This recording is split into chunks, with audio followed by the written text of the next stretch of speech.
Hello friends, welcome back to my channel. तो friends, मेरा नाम है अजीम अहमद और आप देख रहे हैं अकाउंट्स इन्फॉर्मेशन।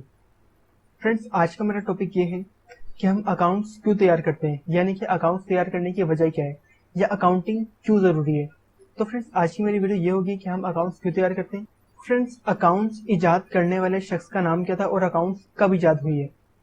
तो फ्रेंड्स, इसका नाम है ल्यूका पासियोली। तो फ्रेंड्स, इसने अकाउंट्स इजाद करी है तकरीबन 1946 से 1947 के दरमियान। तो फ्रेंड्स, अकाउंट्स बहुत पुराने अरसे से चल रही है। जैसे कि आप अगर नोट करें कि हमेशा से नोट नहीं रहे हैं लोगों के पास, यानी कि सिक्के या अशरफियाँ ये बाद में आई हैं।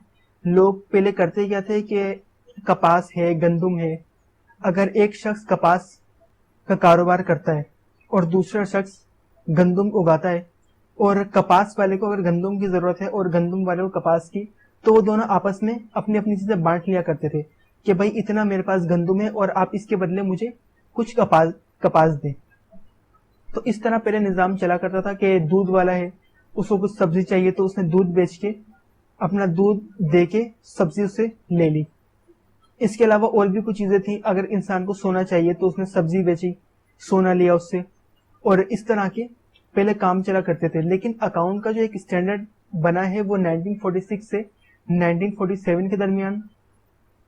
तो फ्रेंड्स, शुरू करते हैं आज की वीडियो और चलते हैं अपनी वीडियो की तरफ और देखते हैं कि अकाउंटिंग की डेफिनेशन क्या है और इसमें क्या क्या चीजें नजर में जहन में रखने वाली हैं।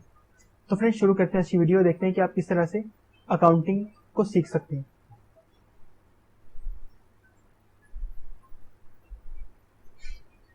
तो फ्रेंड्स, आप स्क्रीन पे देखेंगे कि Luca पासियोली was the French-Can friar born in Borgo-Can in what is now northern Italy in 1446 और 1447। यानी कि पहले इनकी पैदाइश हुई थी बोर्गो-कैन, स्पोल्ग्रो, और अब इसका नाम है नॉर्थर्न इटली, और ये 1947 से 1946 के दरमियान का अरसा है। और फ्रेंड्स, आप यहाँ पे देखेंगे कि the 3 fundamental concept of accounting are. तो इसके अंदर आप देखेंगे accrual concept. The accrual concept states there that revenue can be recognised only when they are earned and expenses when asset are used. Number 2, going concern concept.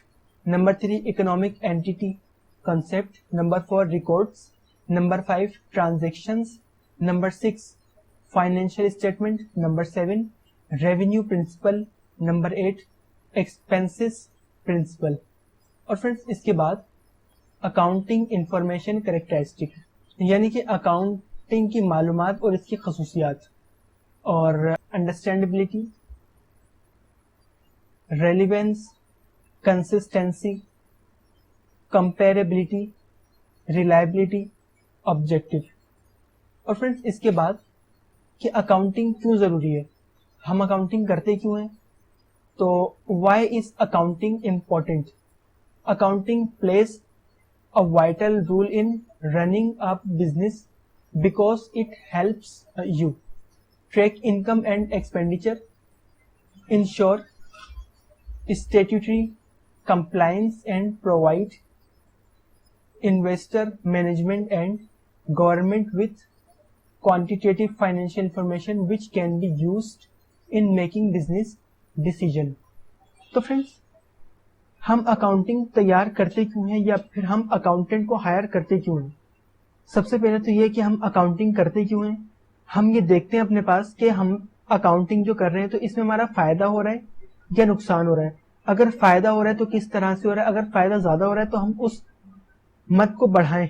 यानी कि अगर हमारे पास फायदा किसी वजह से हो रहा है तो हम चाहते हैं कि उसमें मजीद इजाफा हो ताकि हमारे फायदा और ज्यादा हो, और अगर नुकसान हो रहा है तो किस वजह से हो रहा है और हम उस चीज को खटाएं कि हमारा नुकसान बिल्कुल खत्म हो जाए और बल्कि वो चीज फायदे में जाए। एक तो रीजन ये है, और दूसरा ये कि हमारे पास क्या चीज आ रही है क्या चीज जा रही है, तो हमें ये मालूम होना चाहिए। इसी वजह से हम अकाउंटेंट को हायर करते हैं और यही वजह है कि हम अकाउंटिंग करवाते हैं। और फ्रेंड्स, इसके बाद Definition of accounting. Accounting is the process of recording financial transactions pertaining to a business. The accounting process includes summarizing, analyzing, and reporting these transactions to oversight agencies, regulator, and tax collection entities. Accounting can be defined as the process of recording, classifying, summarizing the financial transaction of the company. Accounting. The process of recording, assessing, and communicating financial transactions helps individuals and organizations understand their financial health.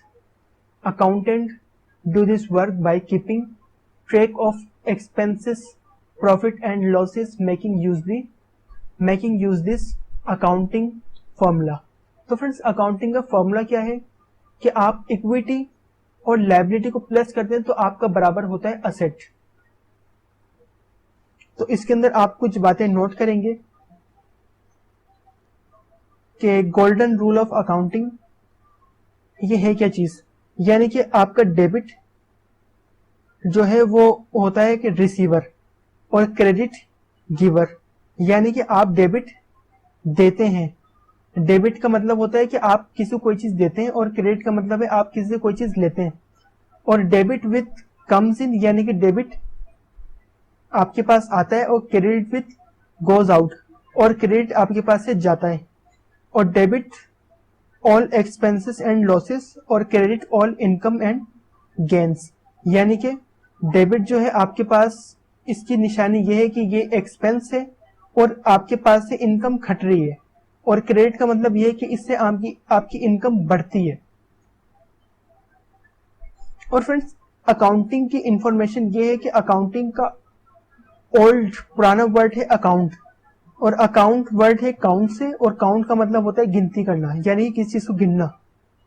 और financial information का मतलब है financial, finance यानी कि पैसा या मालियत, और information मालूमात, यानी कि फाइनेंशियल इंफॉर्मेशन पैसे की मालूमात या मालियत की इंफॉर्मेशन.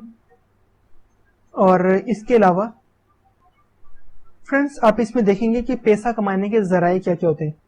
जैसे कि मेरे पास है फाइनेंशियल रिसोर्सेस, यानी कि पैसा कमाने का जरिया. पैसे कमाने के जरिए क्या होते हैं, जैसे कैश है, नेचुरल रिसोर्सेस है, ऑयल है, लैंड, गोल्ड है, machinery, vehicle, inventory, foods, furniture, receivable resources, asset. तो फ्रेंड्स ये सारी चीजें ये वो चीजें होती हैं जिससे आप पैसा कमा सकते हैं. इसके अलावा फाइनेंशियल ऑब्लिगेशन यानी कि जिम्मेदारी. इसके अलावा लोन वो जो आपके ऊपर लायबिलिटी होती है, और रिसीवेबल वो जो आपके ऊपर जो आपको मिलना होता है, यानी कि आपके पास आपको कोई चीज मिलने वाली होती है उसको आप कहते हैं रिसीवेबल. ये एक तरह से आपका असासा भी कहलाता है. और पेबल, पेबल का मतलब वो होता है जो आपको किसी को देना होता है, ये आपके ऊपर लायबिलिटी होती है, वो चीज जो आप किसी को लाजमी दें.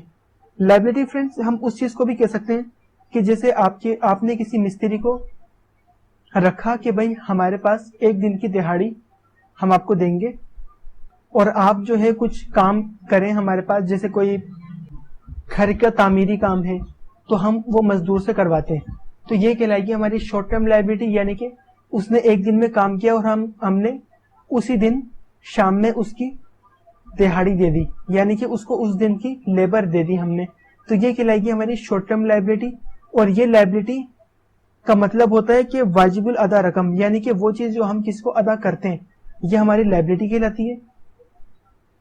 और फ्रेंड्स लॉन्ग टर्म लायबिलिटी जो हम किसी एम्प्लॉय को हायर करते हैं कि भाई हम आपसे महीने तक काम लेंगे और महीने के एंड में हम आपको पेमेंट कर दिया करेंगे. या हम कुछ मजदूर को हायर करते हैं इसलिए कि हम उससे ठेके पे काम करवाएं, यानी कि हमने उससे कहा कि आप एक बिल्डिंग को तामीर करें, और जब ये बिल्डिंग मुकम्मल तामीर हो जाएगी तो उसके बाद हम आपको पेमेंट करेंगे, और ये पेमेंट कहलाती है लॉन्ग टर्म लायबिलिटी.